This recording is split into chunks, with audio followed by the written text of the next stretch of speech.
Samantha Jones was one of the best parts of Sex and the City, and with the surprising twist that she's making a brief appearance on And Just Like That, we all can't help but wonder, what if Samantha had been the star of the original show? How many sexual partners have you had?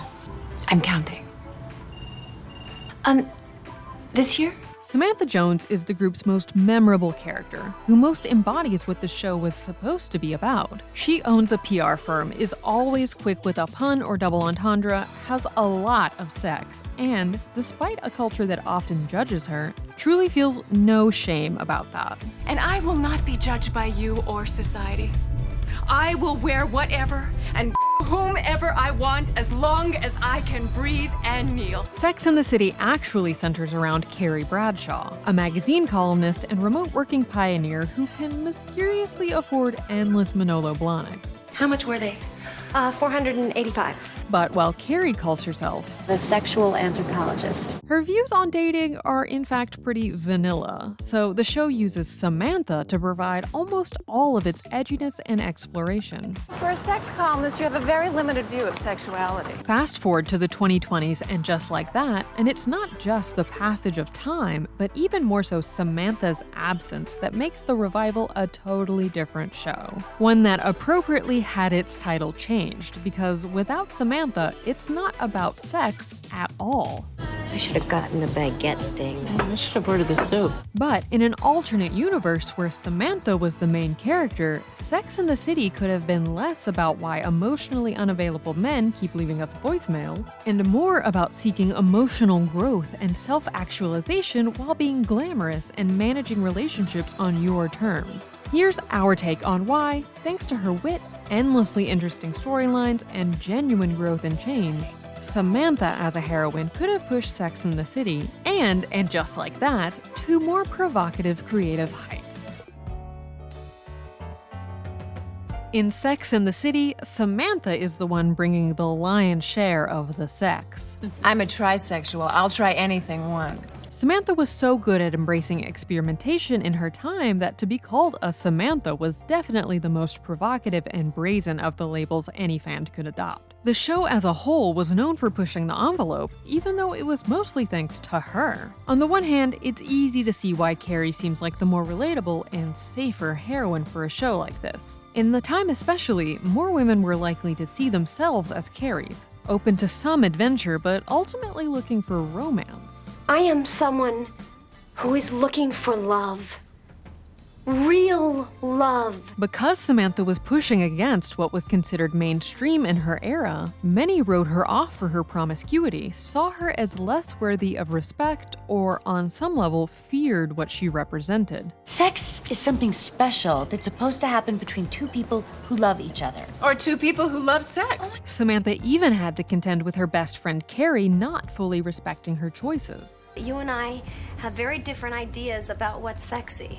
This is about the job, isn't it? But ultimately, the creatives making this Carrie show meant that it only went so far beyond pretty conventional fare. Carrie writes about her cyclical and emotionally abusive relationships over and over. And a lot of Carrie's attitudes towards the then taboo topics on Sex and the City feel dated, while it's Samantha's plots that prefigure dating practices that now look mainstream. Samantha was correct in predicting the explosion of pansexuality in recent years. Soon everyone will be pansexual. It won't matter if you're gay or straight. Whereas her friends mock her for considering a threesome with gay men or dating a woman. This is not about being gay or straight. Maria is an incredible woman. She's got passion and talent, intelligence, and... A vagina? Oh, vagina. There's also dramatically a lot more going on in Samantha's life. While being a writer may sound glamorous, Samantha's high-powered PR agency is more comedically rife with interesting plot points. She's always on the VIP list of the hottest new clubs. We're on the VIP list. And creates smashing parties for New York's richest clientele. She's even a bit of a superhero. At her PR agency, there's nothing she can't do. She can turn a waiter into an absolute vodka billboard star, she can manage the PR for a top hotelier and date him, and she takes her friends to the most stunt-worthy clubs, from a place called Bed to a new restaurant serving only raw food.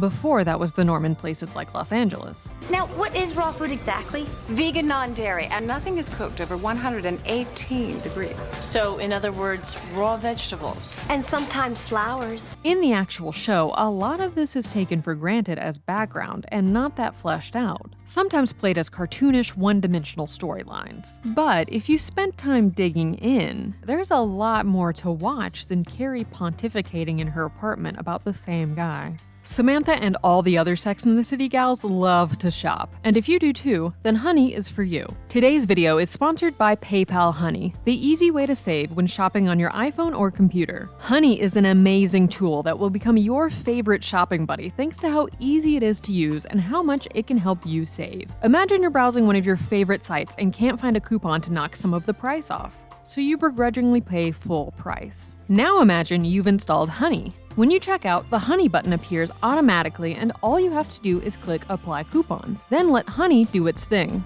It automatically searches for the best deals and promo codes and applies the working coupon with the greatest savings. Honey helped me save on a gorgeous new pair of heels that Samantha would have probably gotten herself. I've scored deals like 20% off and free shipping thanks to Honey. And Honey doesn't just work on desktop, it works on your iPhone too.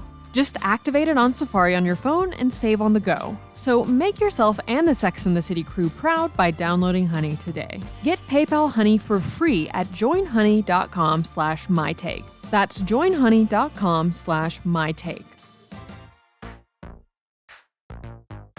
Soon after we first meet Carrie, she meets Mr. Big, the man who will alter her life and annoy all of her friends endlessly, just by bumping into him on the New York City sidewalk. She's excited to fall in love, while Samantha claims to just want to hook up with as many people as possible. Yet Samantha ends up in a much more meaningful relationship in the long run.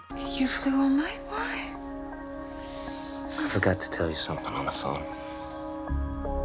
I love you. So how did that happen? Throughout the series, Carrie's Mr. Big is emotionally unavailable, always seeming to chase her down whenever it seems like she might be happy with another person. He gets married to someone else. And when it seems like Carrie has forgotten him for good and moved on with the carpenter Aiden, she goes right back and cheats on Aiden. It's too hot. I can't do this. What are you, saving it for your boyfriend? Samantha, on the other hand, has 3 major relationships that challenge her in an important way. One is with Maria, an artist who actually gets Samantha to be monogamous. Maria has taught me how to connect during sex. It's not just some animal act. It's about 2 people making love. The second is with Richard, the aforementioned hotelier, whose inability to commit makes her realize that she wants a partnership with someone. It's just sex. I love you. Turns out she was right about right, but now she wished she was wrong. There! Now your heart's broken too.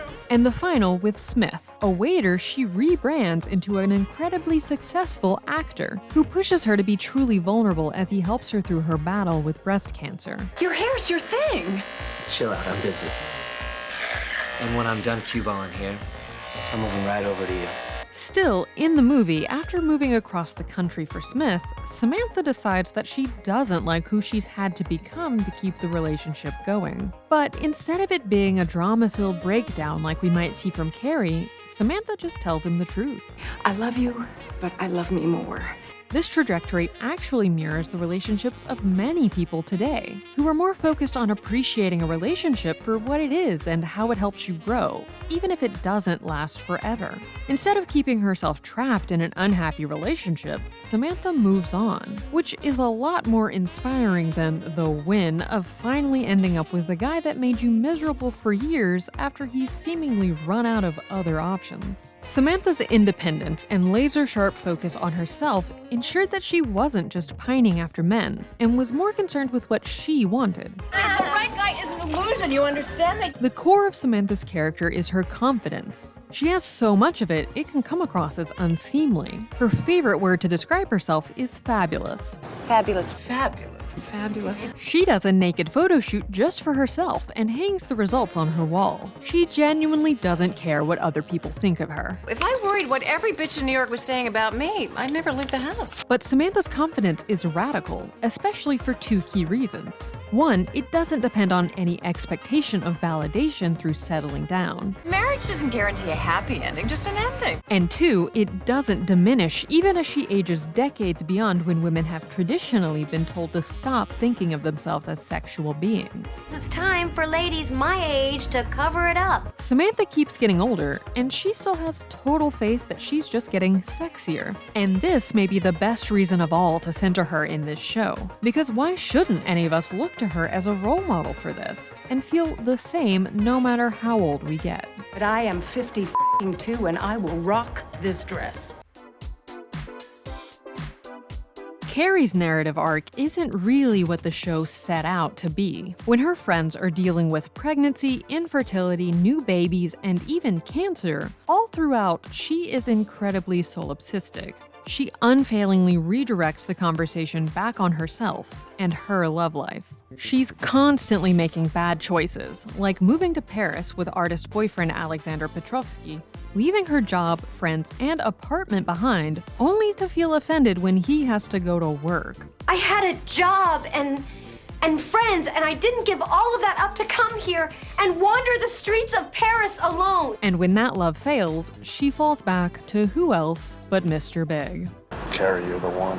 Creator Darren Star criticized the series ending. He left the series by season 4, and in an interview stated that by having a perfect storybook conclusion, the show ultimately betrayed what it was about, which was that women don't ultimately find happiness from marriage. Not that they can't, but the show initially was going off script from the romantic comedies that had come before it. That's what had made women so attached. At the end of the series, Samantha, on the other hand, learns through each of her relationships what she truly wants, and stays true to herself in the process. I've been in a relationship with myself for 49 years, and that's the one I need to work on. She hasn't given up the parts of herself that we love, but by the end, she's more balanced. She even moves through breast cancer with style, donning new wigs and giving incredibly raw motivational speeches. She transforms from a horny caricature to a woman you root for, no matter who she is or isn't dating. Because ultimately, she stands for a tenacity, self-realization, and courage that's inspirational.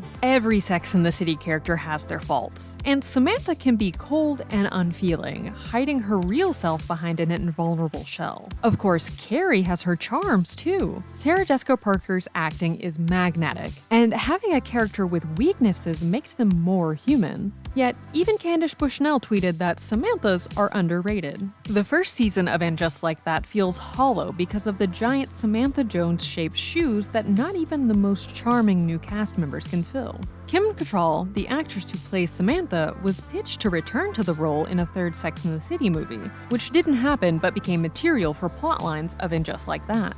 We started letting Louisa spend the night because we like her, and now Brady's bedroom floor is a minefield. Well, it's good he's using protection. Now that is seeing the condom is half full. In the pitch, Samantha was supposed to receive sexually suggestive photos from Miranda's then 14-year-old son, Brady. This bothered Cattrall so much that when she was asked about it, she gave her rep's idea of where Samantha might go instead. Why can't Samantha, who owns her PR company, maybe she had to sell it because of financial woes? 2008 was tough. That's a conflict. Instead of an underage boy's yikes. Cattrall, meanwhile, has been busy in her own new show, Glamorous, Hulu's How I Met Your Father, and she's fueled rumors that she could potentially team up with Darren Star for Emily in Paris. At the same time, about Samantha, she said, "It's a great wisdom to know when enough is enough. I also didn't want to compromise what the show was to me." So, even with her cameo in the upcoming season of And Just Like That being confirmed, it still seems that getting Samantha back for a full season is unlikely. But we can still hope. Yes, she was bawdy impulsive and shrewd, which caused her to butt heads with every member of the group. Is your vagina in the New York City guidebooks? Because it should be. It's the hottest spot in town. It's always open. But she pushed Carrie, Miranda, and Charlotte to be the most interesting versions of themselves. Without the show's id, we're just left with a lot of ego. That's The Take. Click here to watch the video we think you'll love, or here to check out a whole playlist of awesome content. Don't forget to subscribe and turn on notifications.